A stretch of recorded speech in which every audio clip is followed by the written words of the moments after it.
Magandang araw mga katropang maglalado. Papakita ko lang sa inyo itong isang nagpipisa. Yan o. Kita niya mga katropa. Nagsimula siyang magbutas ay dito.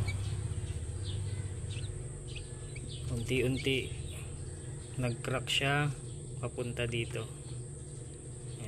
So malapit na siya makalabas. Ayan.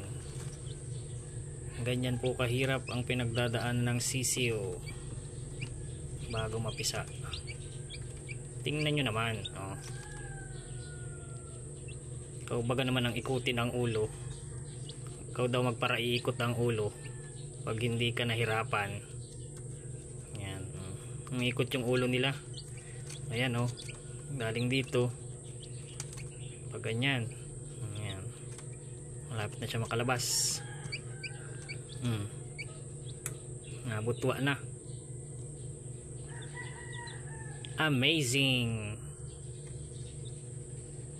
Ayan. So pag kalabas nila dito sa itlog ay hinang-hina sila kasi ganyan ang pinagdaanan nila. Ayan na.